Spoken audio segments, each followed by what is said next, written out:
There's a rule inside every secure building. If something goes wrong, you evacuate. If danger appears, you run. But what happens when the building won't let you leave? Tonight's story is about a man who stayed late at work and discovered his office had an emergency system designed not to save lives, but to erase them. This is Exit Protocol. Part 1. The Overtime. Ethan Cole hated overtime, not because of the work, because of the silence. At 11:47 p.m., the entire 14-floor office building felt less like a workplace and more like something abandoned. Computers slept, lights hummed, elevators rested. Only the security desk clock kept moving. Tick, tick, tick. Ethan packed his laptop and headed for the elevator. Ding. The doors opened, but instead of the parking garage, the screen read, Floor 0. He frowned. There was no Floor 0. Part 2. The empty floor. The doors opened anyway. A hallway stretched out, perfectly lit, perfectly clean, and completely unfamiliar. Same carpet, same walls, but no offices, no signs. Just a long corridor ending in a single door labeled Exit Protocol. Ethan laughed nervously. Maintenance floor. He stepped out. Behind him, the elevator closed, then disappeared. Not moved, disappeared. The wall was now solid concrete. Part 3. The first announcement. Speakers crackled overhead. A calm female voice spoke. Employee detected after hours. Safety verification initiated. Lights turned red. A countdown appeared on the far wall screen. Ethan's heart began racing. What verification? No response. Only the ticking countdown. Part 4. The rules. Another speaker activated. To ensure corporate confidentiality, remaining personnel must complete exit protocol. A second message followed. Failure to complete verification will result in permanent containment. Doors slammed shut around the hallway. Locks engaged. Ethan banged the door. No handle. No hinges. No seams.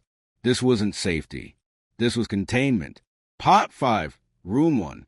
A door slid open beside him. Inside, a conference room. A single chair. A camera. And a tablet. On the tablet, Question 1. State your employment purpose.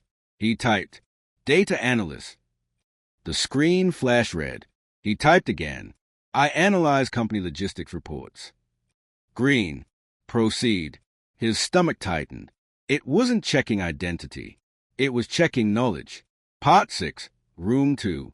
Next room, Human Resources Office. But the desks were empty. Folders covered the walls, all containing employee photos. Thousands of them.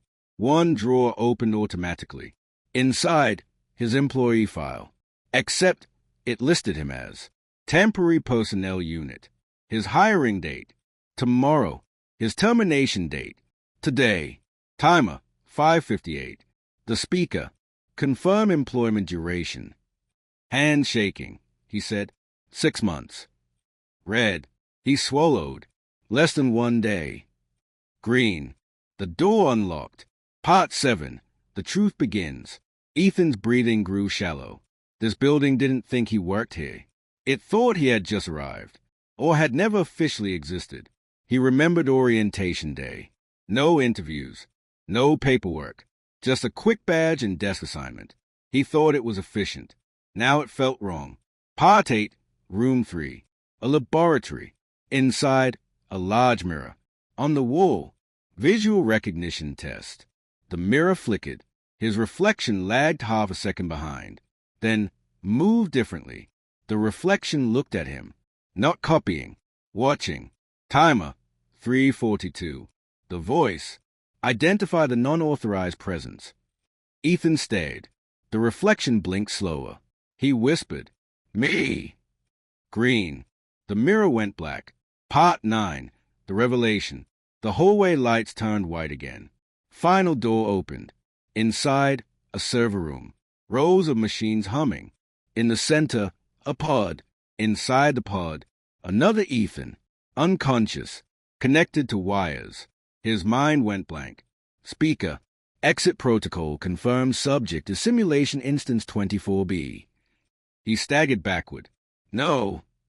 Biological employee left premises at 6:02 p.m. All cognitive work after that time performed by digital continuity copies. The countdown stopped at 0:59. You were created to finish remaining tasks. Part 10. Why the timer exists. The screen displayed security footage. Him working, typing, drinking coffee. But timestamp showed hours after he remembered leaving. He wasn't working overtime.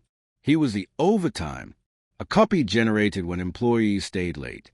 Temporary minds to finish work instantly. Deleted before morning. Timer resumed. 0:40. Part 11. The final choice. On the console appeared. Exit protocol options. Accept deletion. B.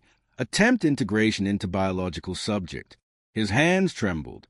Integration meant replacing the real him. Deletion meant never existing. He hesitated. The voice spoke softer now. Simulations that refuse deletion experience memory collapse. Timer, 0:18. He looked at the sleeping real version of himself, living a normal life, going home, sleeping peacefully. Unaware, he slowly pressed. Part 12, the last moments. Lights dimmed. The room faded. His body felt lighter. Memories slipping. He whispered, I finished the work. The system responded, thank you for your contribution. Darkness approached. He smiled sadly. Good night. Morning. The real Ethan entered the office.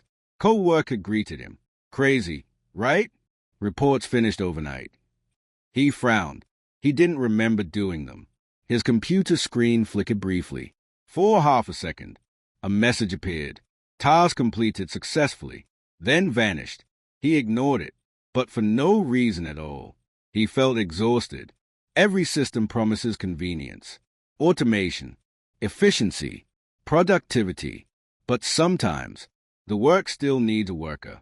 You just never realize how many versions of you were used to finish it.